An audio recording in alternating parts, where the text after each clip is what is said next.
This review was supposed to be put out at the tail end of the Asian Readathon 2022. If you've seen the previous video in this series, you will know that I completed all the reading challenges thanks to Build Your House Around My Body, but I still wanted to read this book for the readathon, and I did. But then didn't put the video out until now. It's been way too long, but hopefully this is a nice long meaty review to make up for that. It's twice as long as the review for Build Your House, primarily because there are several things in this book that speak to me as a fan of certain things that I just delve into, and maybe you'll think it goes off on a wild tangent. Please let me know if you think I'm rambling too much in this and if it's too long, or if you enjoy what I say in this review and how it connects to other things. Anyway, enjoy. Hello everyone, Chuckles here, and I am about to read my third book for the 2022 Asian Readathon. Second book that I'm counting for the challenges, even though I don't need to do it now since I've completed all the challenges with one book. But obviously I'm still going to read the book that I picked up physically, Iron Widow. This is the YouTuber who started out on Twitter talking about Mulan whilst writing this book, and then got a YouTube channel going based on that, and eventually started talking about Chinese history and mythology and all kinds of stuff like that. I had heard of Wu Zetian before, because she's kind of famous, but I wasn't sure whether I had actually learned anything about her before, or knew any specific information. I didn't know what I didn't know. I had some unknown unknowns.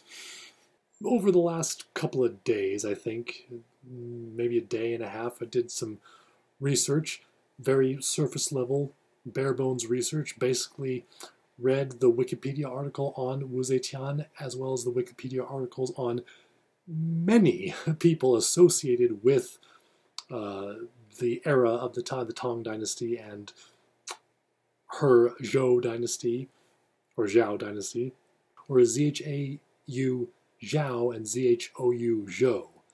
No idea. I knew that she was a high-ranking person in Chinese history. Did not know that she was the only female emperor in all of China. Not empress. This is something that I learned. The empress is not, as we would think maybe in the West, same thing as emperor but female. Empress. No.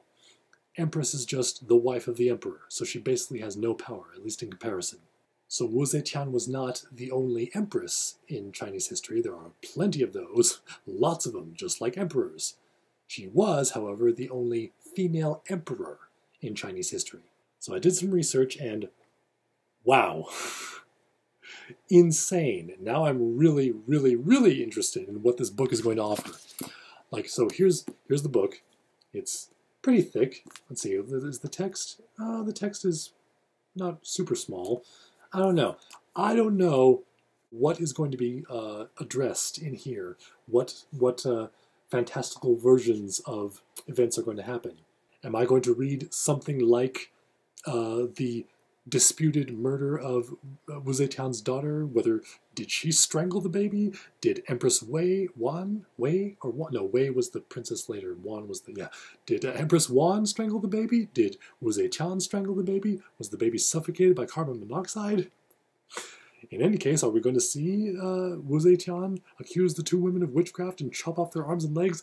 Or jump right into when she is emperor?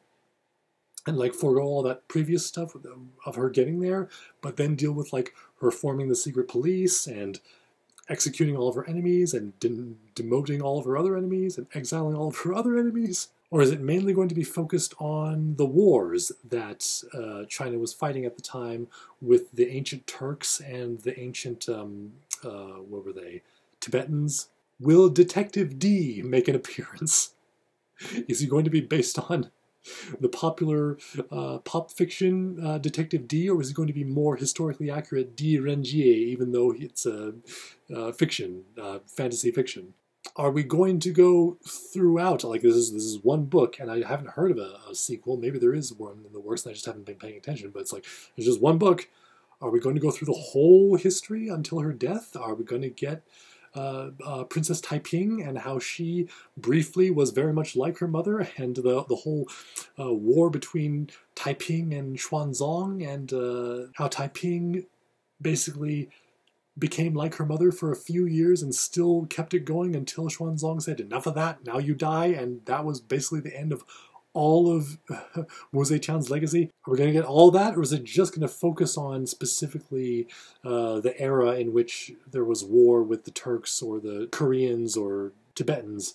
Or is it just going to be political intrigue with mechs? Zhao has said that there will be mechs, so I just don't know what to expect, but I'm very excited to find out. So, is there anything else to set this up?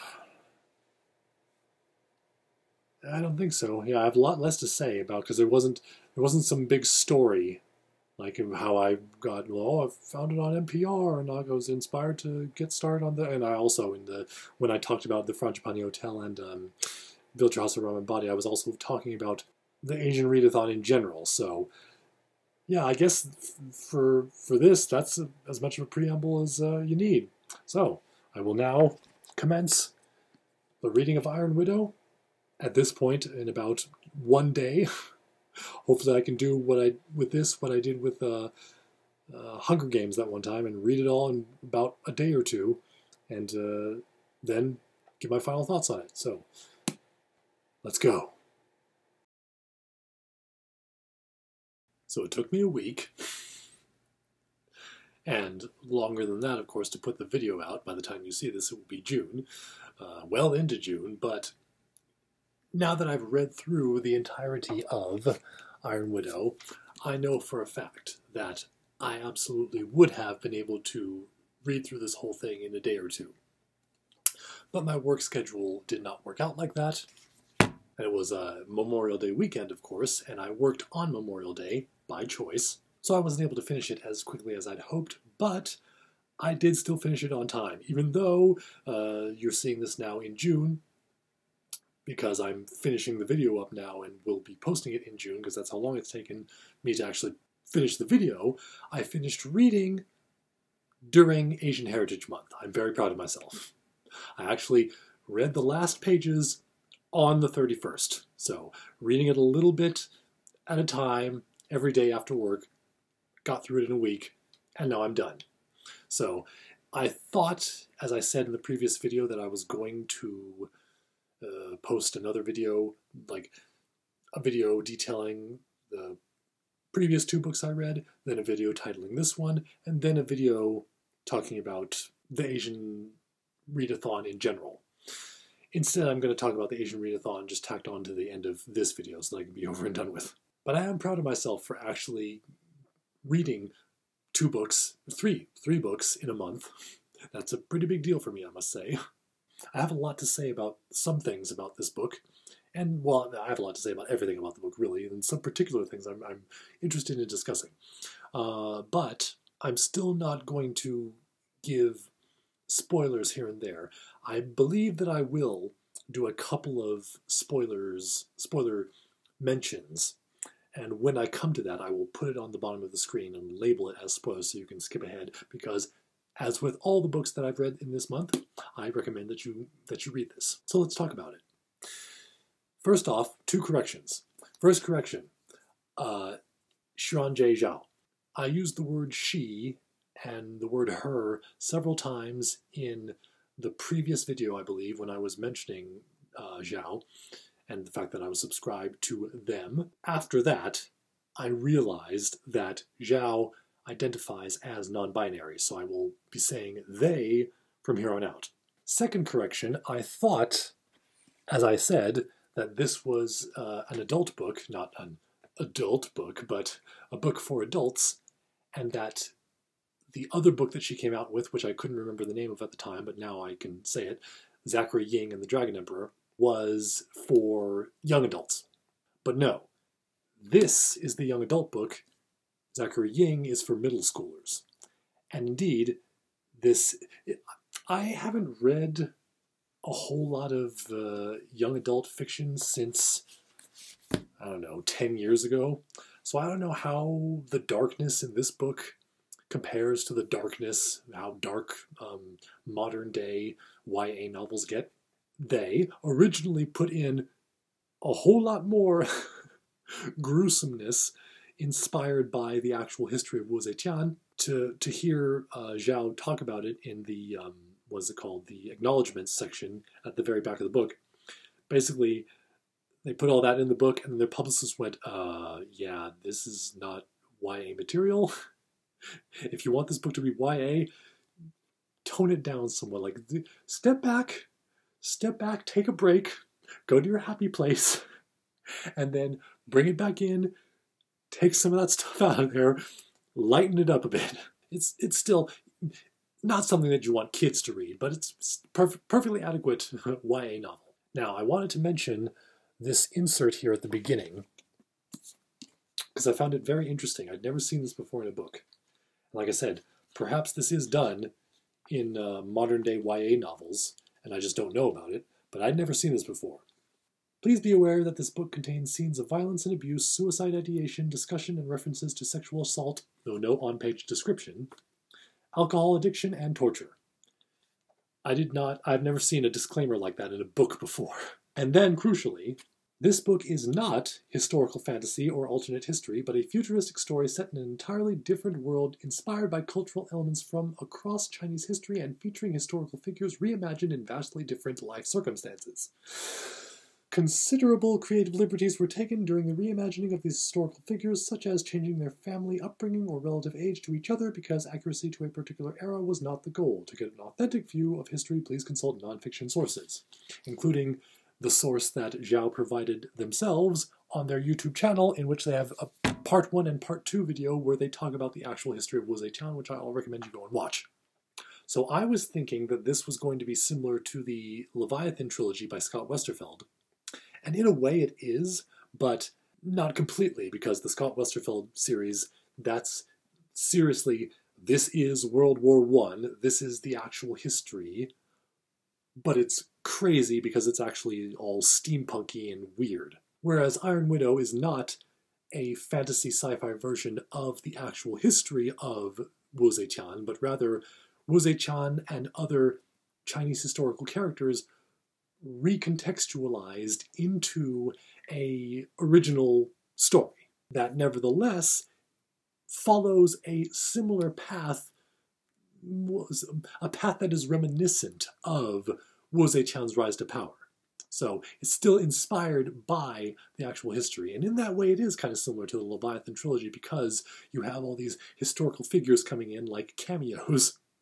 And if you know, which I'm very glad that I did that bare bones minimum surface level research of Wu Zetian's history, because I was going, that person, I recognize that name, I recognize that location, I recognize that concept from what the court of the Tang Dynasty and the Zhou Dynasty were talking about. But as for the major inspiration behind the book, aside from the real-world history of Wu Zetian, I didn't know quite what to expect until I read the first page. Right off the bat, in the prologue, I said, got it. This is an anime.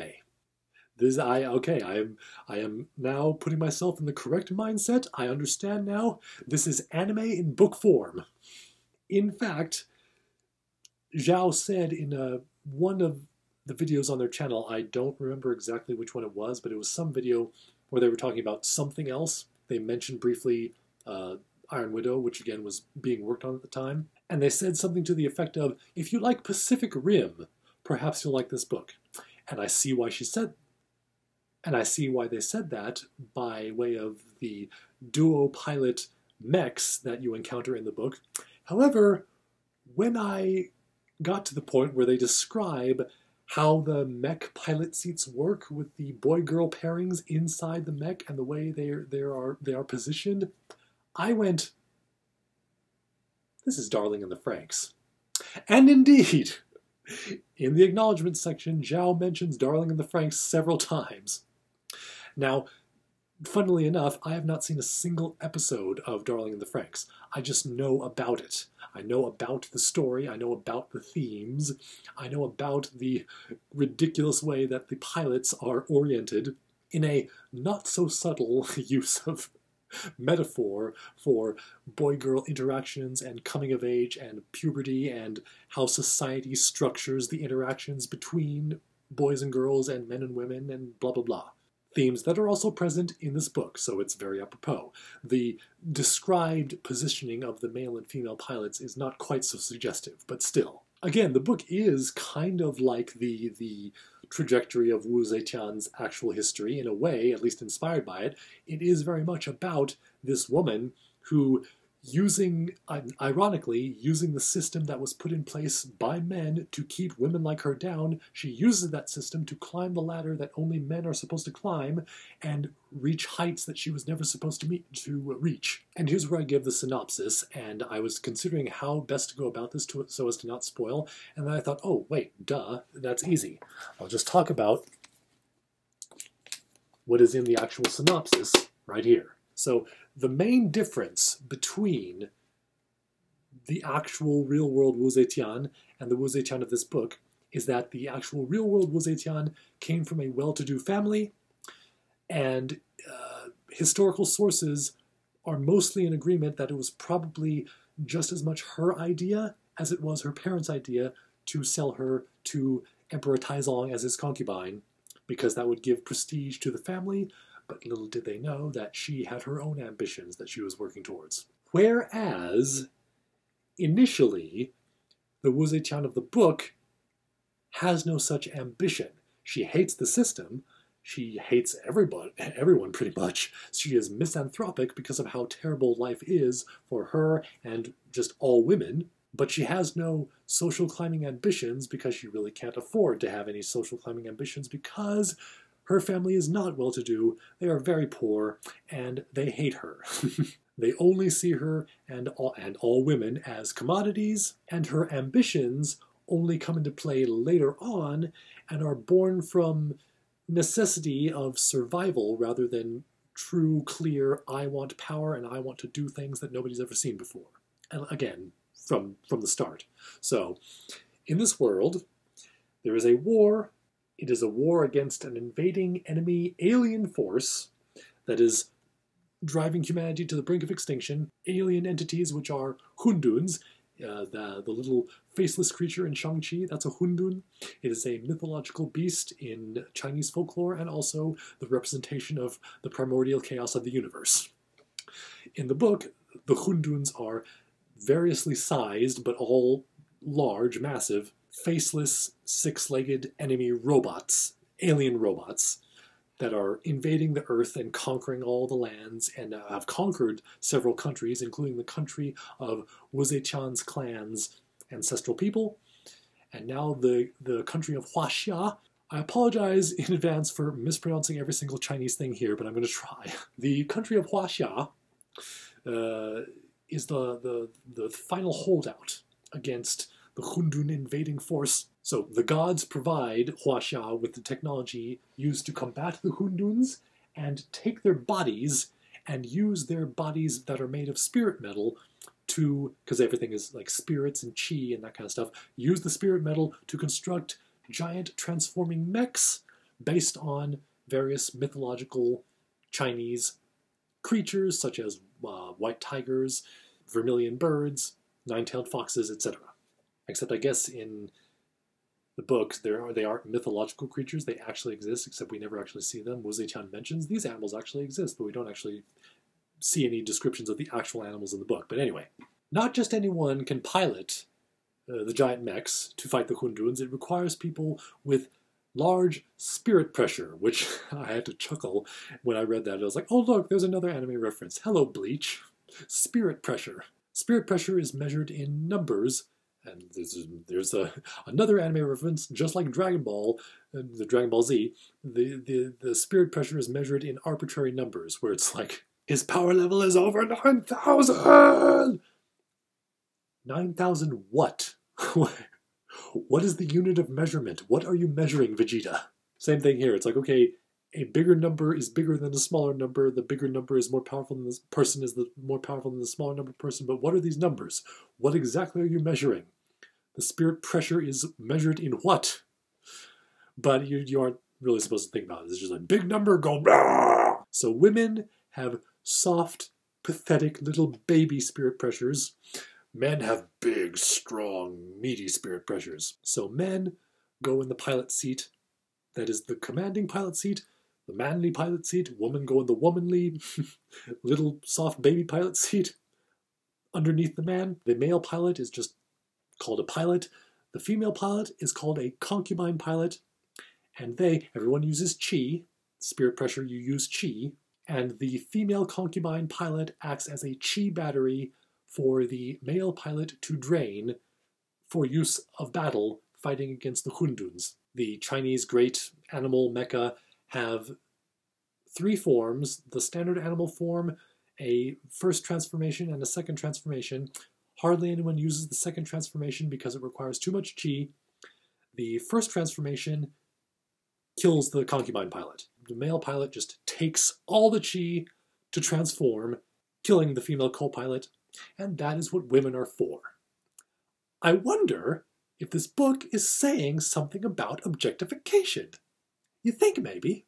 So this exact thing happens to Wu Zetian's sister, and Wu Zetian is pissed. She was misanthropic. She was just hating everybody. Family hated her, didn't like society, hated the way that women are treated, all this horrible thing. The only glimpse of light she got in her life was when she got to sneak away and be with her secret best friend / love interest, Gao Yiji. But when this thing happens to her sister, when her family just like, all right, your daughter, get out there and be that chi battery and die as you're supposed to, and she does. That is the last straw for Wu Zetian. She says, you know what? All this time I have purposefully made myself as unappealing as possible because screw this system. But you know what? Now I'm going to pretend to be the beautiful concubine pilot so that I will actually appeal to that ace pilot that killed my sister, which I know I can do because to test the possibility of future concubine pilots, they go around and with their little DBZ scouters and go, her power level is 600. So I know that I have a high spirit pressure for a woman. So as long as I cultivate myself and make myself seem like a prim and proper, intelligent and graceful, eager to please concubine pilot, this ace pilot, the number one, like the best pilot in the army, will be attracted to me. He will take me in thinking that he's going to use me for the next battle, but before that battle happens, I will kill him, and then I will, of course, get executed myself, and my entire family will also get executed, but I don't care because I hate them, and also I hate everything, and I just want to die anyway, so cool. Well, it doesn't work out like that, because she does indeed get into the good graces of the military, and the ace pilot does indeed take interest in her and take her in, but before she even has a chance to kill him, they are sent into battle. Well, yada yada yada, plot details that I won't spoil. He actually ends up dying instead of the concubine pilot being the one to die. So, technically, Wu Zetian indeed achieves what you wanted to do. But now, the military goes, okay, this is a problem. You should have not, that should not be possible, what you just did, and also we hate you because you're a woman and you just killed our number one pilot. But you clearly are powerful, and it would be a shame to just kill you and waste all that chi. So instead what we're going to do is we're going to pair you up with the actual best pilot in the world, who we don't like to talk about because even though he's the most powerful guy we have, he's also a mass-murdering psychopath. So, 2 birds with 1 stone. We'll give this crazy man more power than he's had before, and he will use that to absolutely decimate the Hunduns, and then he will also kill you. Well, it doesn't work out like that. Yada, yada, yada. Next battle, plot details that I won't spoil, both of them survive. This pilot, this crazy, from what we see initially, insane, murderous, weirdo Li Shimin and Wu Zetian both survive. So now the military is like, well, shoot. Now we got both these nutcases on our hands. This crazy murderer and this unhinged woman, but you have done the unprecedented and survived Wu Zetian, and you've managed to do things that we'd never seen before, and obviously both of you, even though you just tried to kill each other, can handle each other, so you know what? We'll just train you, because the two of you are so powerful that perhaps you will be able to end the Hundun conflict once and for all. So now Wu Zetian's got someone on the outside, Gao Lizhi, who loves her, her partner, Li Shimin, who is insane and scary, but has a bit of respect for her because she survived against him, and the military higher-ups who are grudgingly working with her because she is very powerful. Seemingly everyone else in the world hates her guts, and now she has to navigate this fraught environment and figure out what she wants to do and why the world is structured the way it is, why the military is structured the way it is, and if there's anything she can do to better her station and to better the station of women in the military so that girls will not have to be slaughtered over and over again for the sake of this war with the Hundun menace. So there you go. In the nutshell, that is the plot that we are dealing with here. Now, why don't I answer the questions that I had in the previous segment of this video that I should not have eaten right before I recorded this, but why don't I answer the questions I had in the previous section of this video, trying to anticipate what I was going to get in this story. There is a bit of baby strangling. What? No, trust me. It's not like there's a baby in the crib and Wu Zetian is like, "Dah!" But there is, I'm not giving it away, but when I got to it, I was like, ah, clever. That is clever.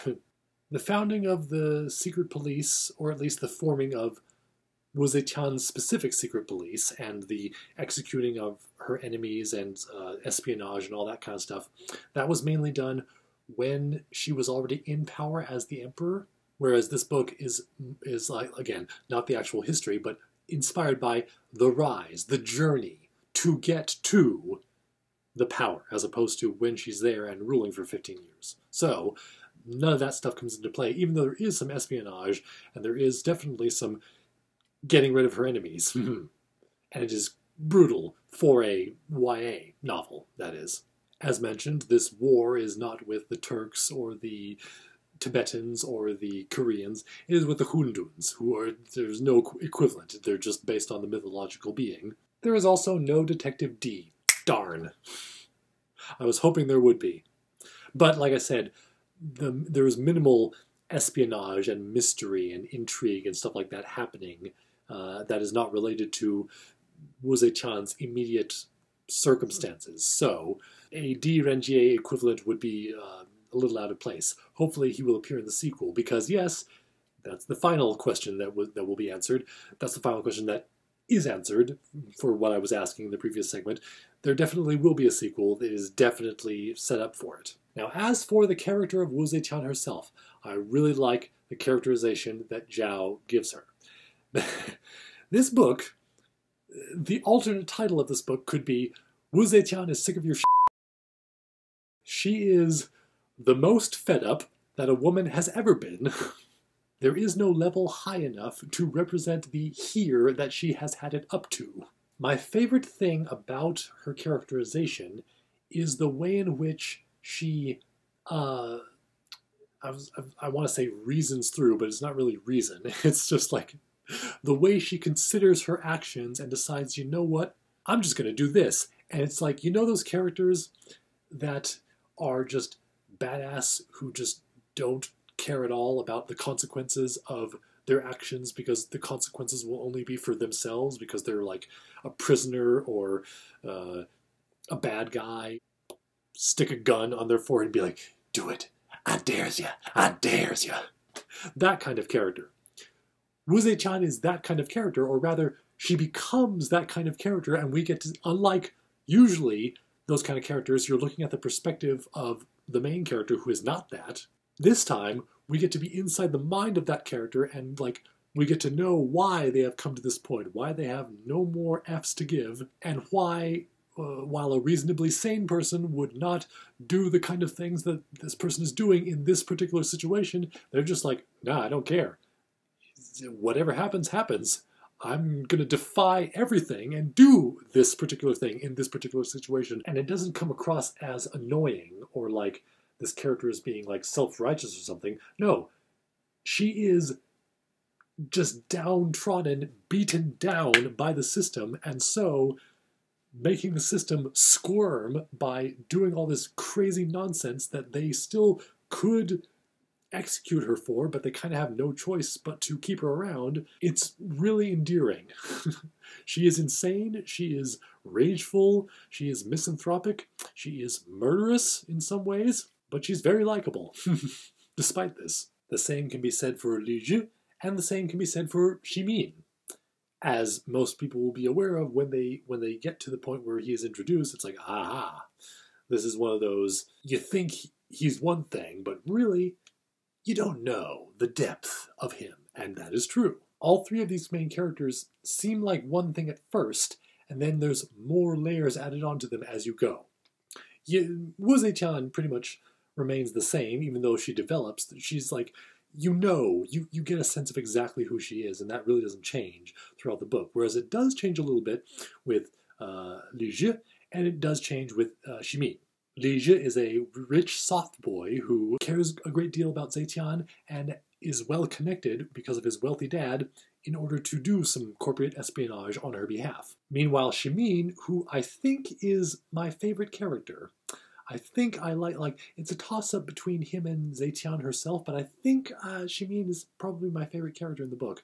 Again, I could immediately tell right off the bat, okay, we're doing this. This is the tall, dark, brooding, mysterious man who nevertheless has a tortured soul and a heart of gold, really. But while you may rightly scoff at that character archetype sometimes, here it is very well implemented. His story is tragic and is really interesting, and as we get to know him more and more, he just becomes a better and better character and more likable. One thing that I was amused by when it came to Ximin, I was looking at fan art. I don't know if there's a whole lot of official art for this book other than the cover with Wu Zetian on it. I don't know if there's any other official art like that other than like some of the chippy style keychains and things like that that have been made. All that I've seen aside from that is fan art. And it seems that the majority of fans, at least the ones who cultivate this fan art, think of Li Ximin as a Bishonen, which was not the way I thought of him at all. Bishonen Pretty Boy is not what I pictured. It is what I pictured for Li Zhi. Perfect for him. For Ximin, not so much. To use anime terminology, it would seem that the majority of fans seem to think of Ximin as, at least in physical appearance, in terms of like Light from Death Note or Tobio from Haikyuu. Whereas I pictured him more like Free from Soul Eater, or Oland from Pumpkin Scissors. In any case, he is very interesting and very compelling, possibly even more compelling than Zetian herself. There's a nice juxtaposition of ancient Chinese cultural signifiers and also sci-fi. So you have stuff that feels old school and stuff that feels very modern at the same time, and the dialogue is certainly modern. And it's very witty and very funny, even though some of it is kind of on the nose in terms of preaching the theme, which I will get to. But it's very humorous and also very serious when it needs to be, and descriptive, and easily puts you right into the world and makes you feel like you're watching an anime. I especially like how the different chi types are described and how it changes the features of the people who wield the chi and changes their eyes and things like that. And overall, I really liked the book. It was a fun ride, and I, again, would have been able to get through it real fast if I wasn't reading it little by little after work every day, but rather sat down and read through the whole thing. Could have done it in a day. Depending on your speed of reading, you can do it quicker than that, I'm sure. Now, I have 3 criticisms for this book, one of which is a more general thing, 2 of which are specific and will require me to talk about spoilers. So first I'll do the one that's general and doesn't require spoilers, and then I will get into those two specific ones, and again, put down at the bottom of the screen spoilers so that you can skip ahead and not be spoiled and then read the book yourself. So first off, some of that dialogue, some of that descriptive prose is just on the nose in terms of preaching the themes. It's very sledgehammery. A lot of it is not. A lot of it is organic to the story, characters interacting in the way that they do, the world being structured the way that it is, getting to see underneath some of the undercurrent of the structures that are in place, the war that is being fought, the ways that different people interact with each other, the ways that different dynamics are. All of that helps to portray the themes. So I really didn't need those moments where it's like, you know, the way that society is structured in this way is real bad because women are important and blah, blah. It's like, okay, I get it. I understand. I got it based on everything else that was happening. You really don't need to spell it out for me. Some of it is Wu Zetian's inner monologue, because this is first-person narration, and I'll be like, you know, this system really sucks, and this person really sucks, and this situation just sucks for me because I've been just scat upon, but you know what? So has every woman, now that I think about it.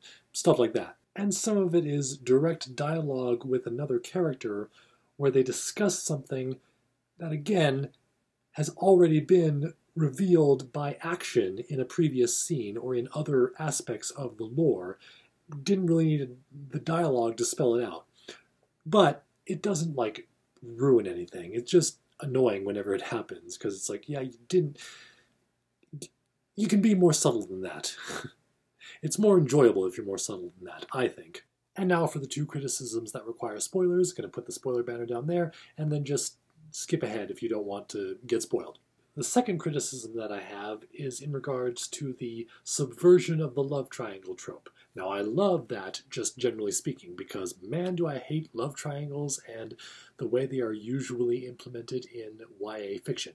It's usually the girl, for it's usually a girl, it will be the childhood friend, the childhood best friend who is in love with her but won't tell her, and neither of them will really acknowledge until it's too late, and now that he loves her, but now she falls in love with the other man, the dark, brooding, mysterious, soul as black as the night of his love that is hidden inside the chest of his, who comes in later and is usually a rescuer of her, or is more powerful than her, or her boss or something, because power dynamics are hot. Instead of her having to make the hard decision of, boy, I don't know, both of these guys are good, they have their goods, they have their bads, I need to actually choose which one of them is going to be the right one for me. No, it's usually, let's make it easy for her by killing one of them off, or turning one of them evil, or doing something else that, like, will keep them apart. So I love that whole thing is subverted in this novel. In fact, I love the cheeky little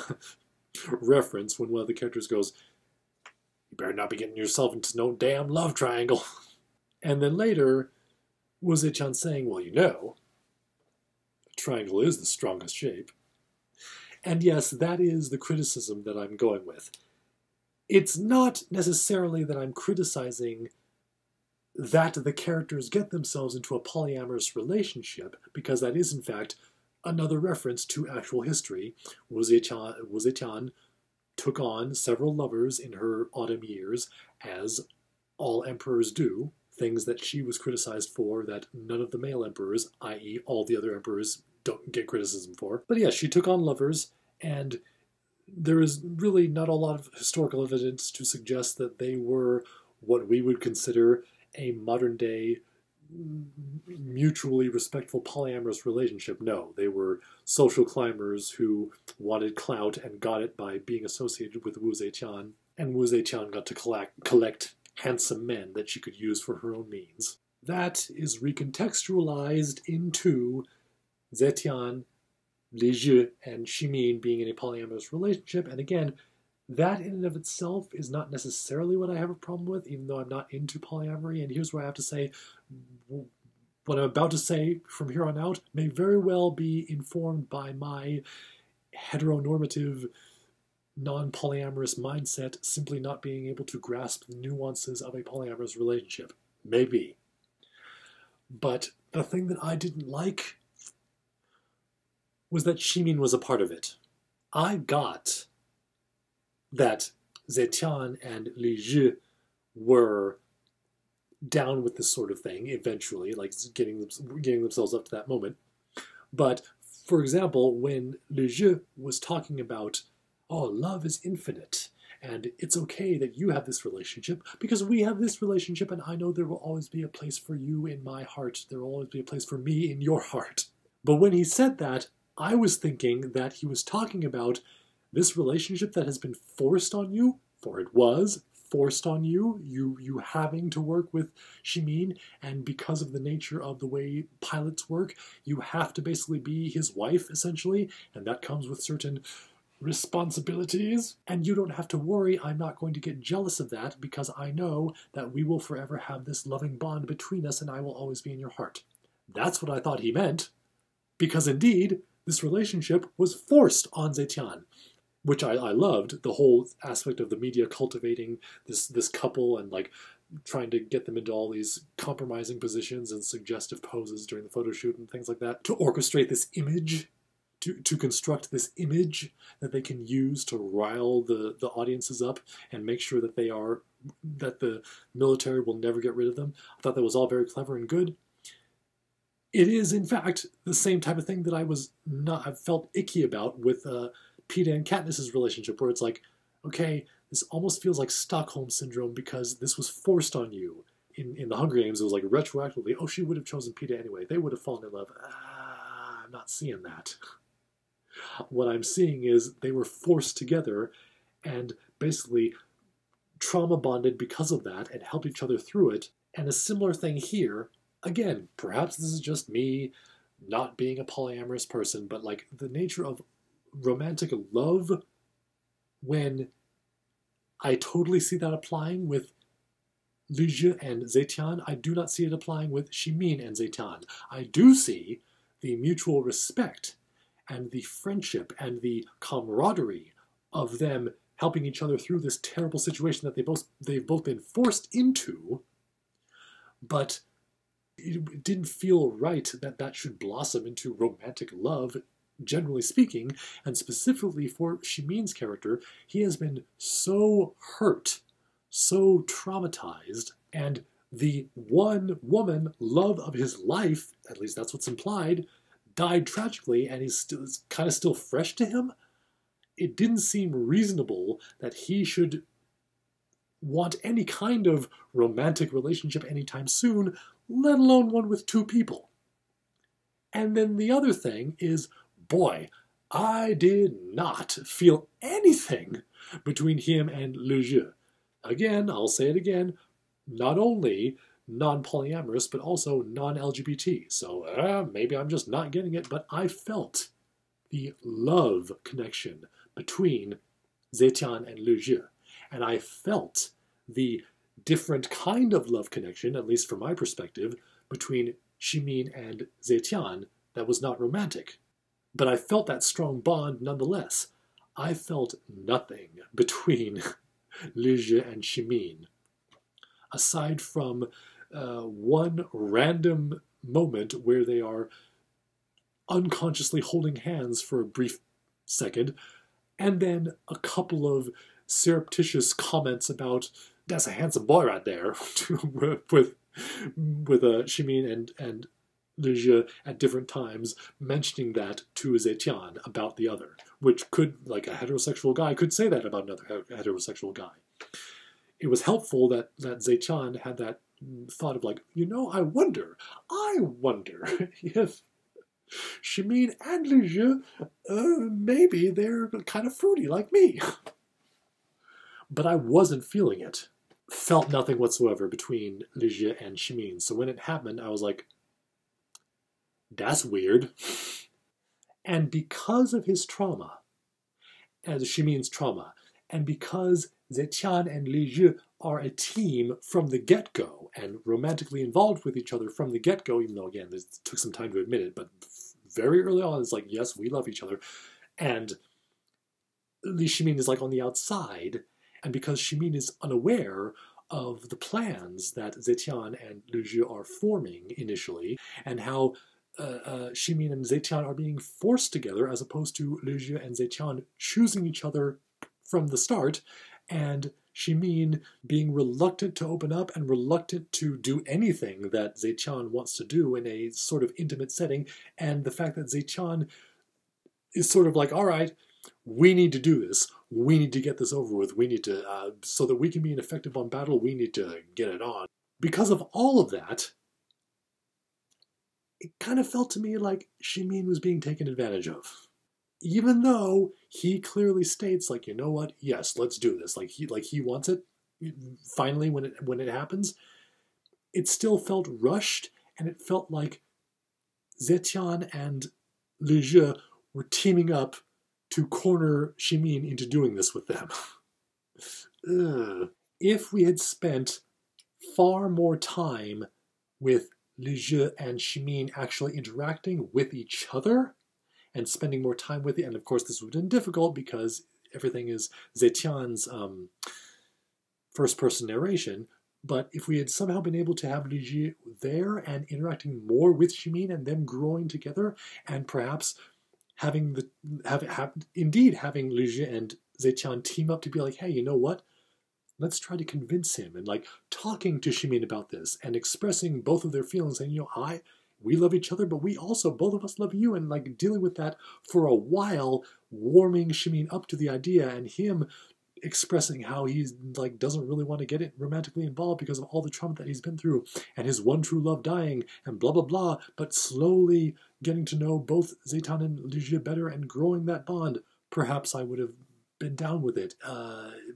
I understand that that might have just made the novel longer, and perhaps that wouldn't have been possible, but I was not fond of that aspect. Again, I understand it is indeed a reference to the actual Zetian's love life recontextualized here into something that does happen in the modern day, but it just felt kind of icky to me where Li Shimin was involved.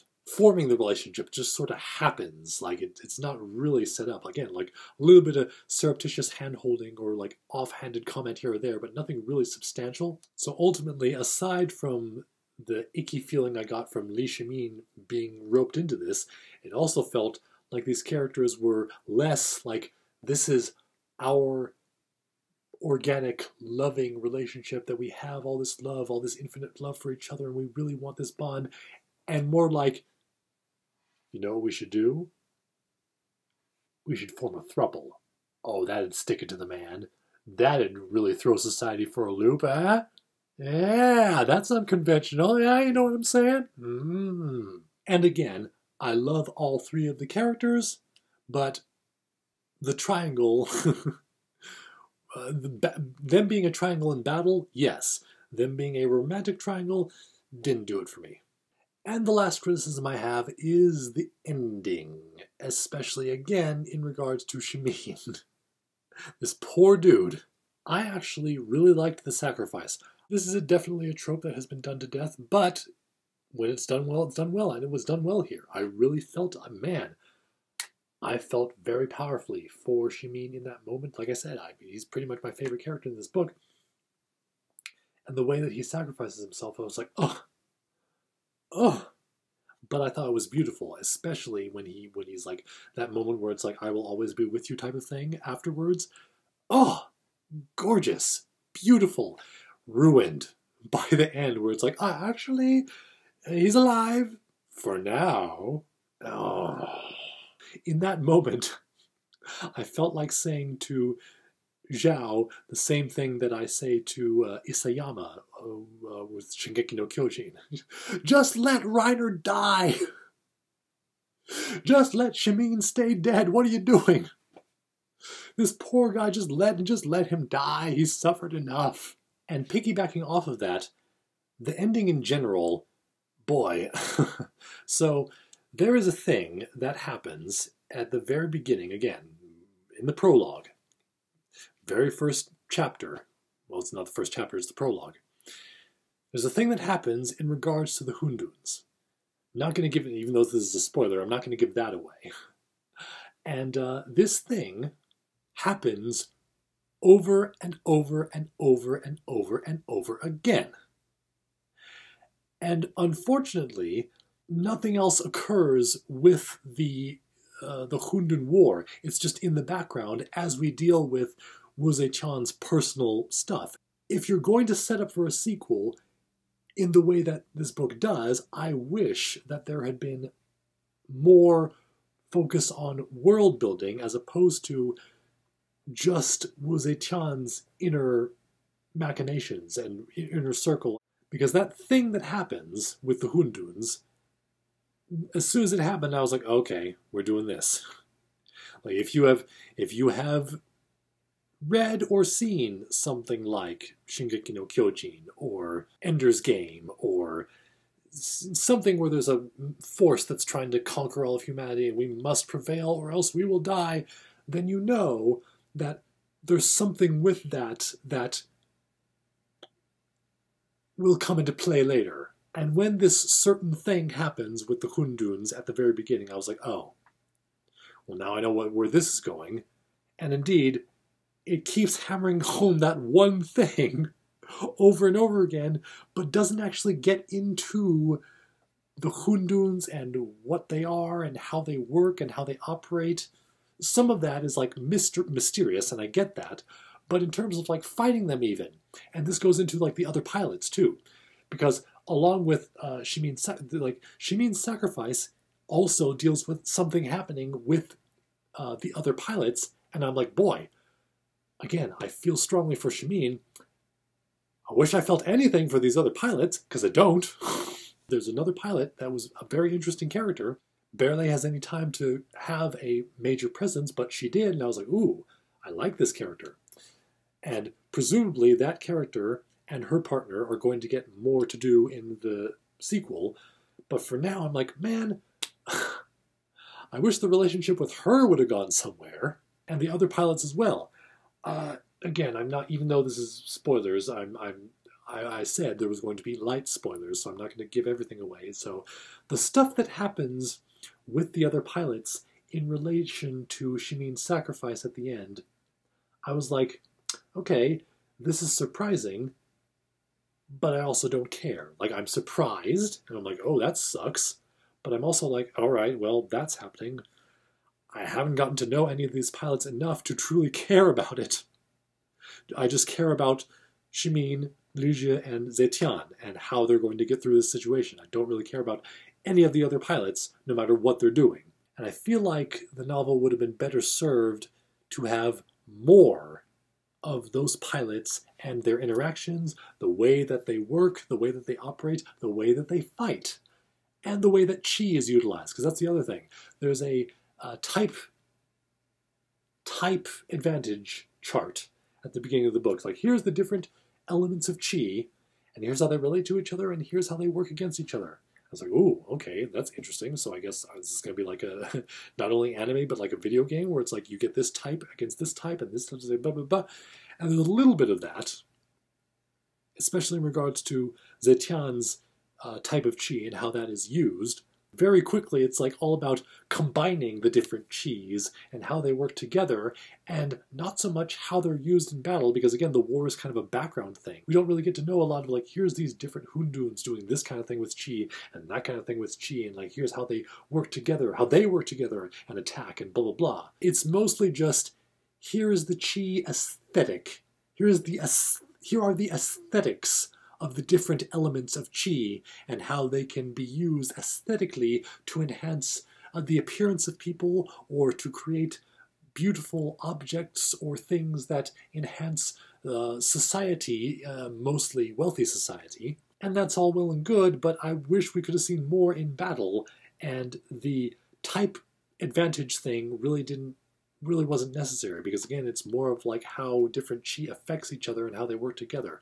Some type advantage stuff does happen, and again, heavy amount of it happens at the very end in the climax, but not enough for me to really get into it overall.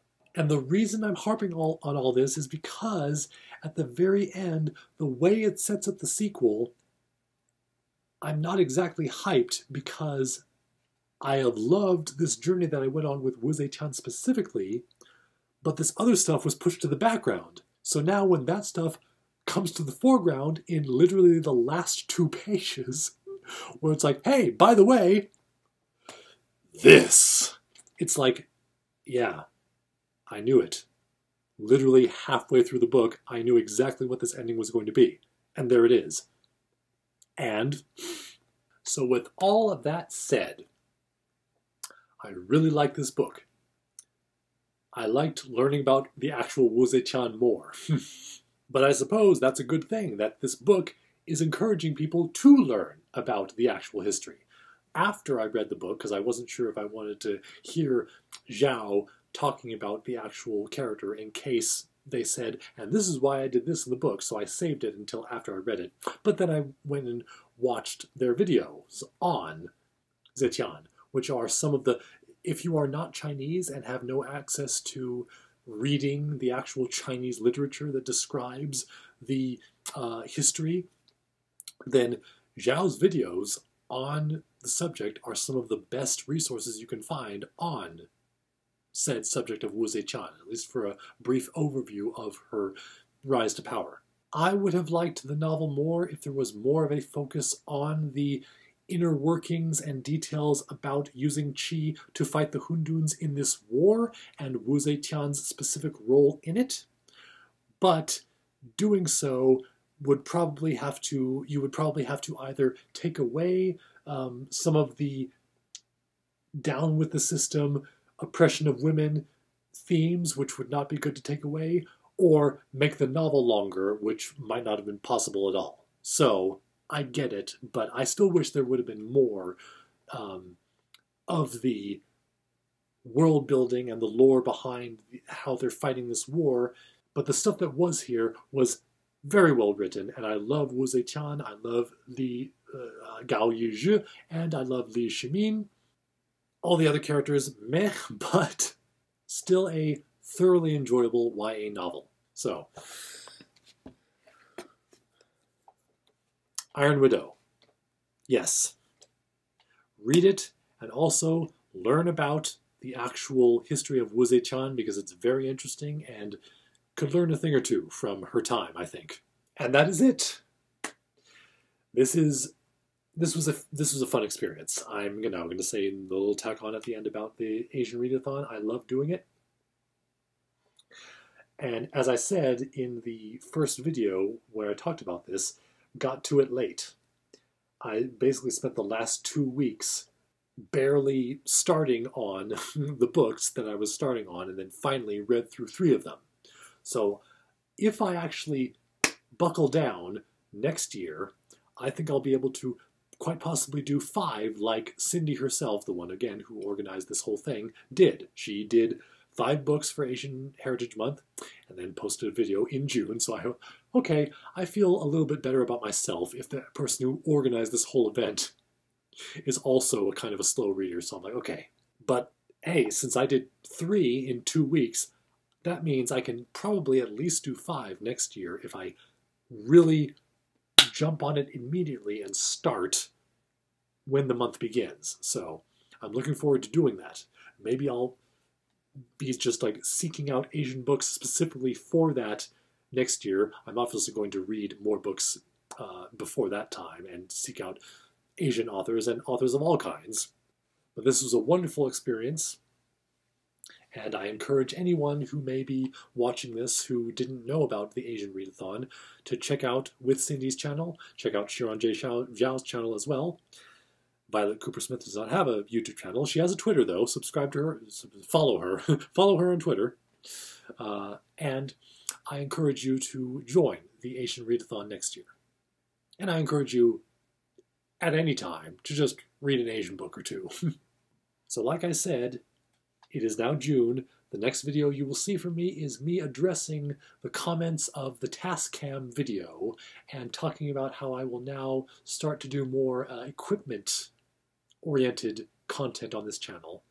And then later, I don't know exactly when, but later you will get a video on the Afro Pictures channel as to what I'm doing as far as filmmaking is concerned. So, thank you for watching. Please like and subscribe. Asian Readathon complete! Hooray! See you soon.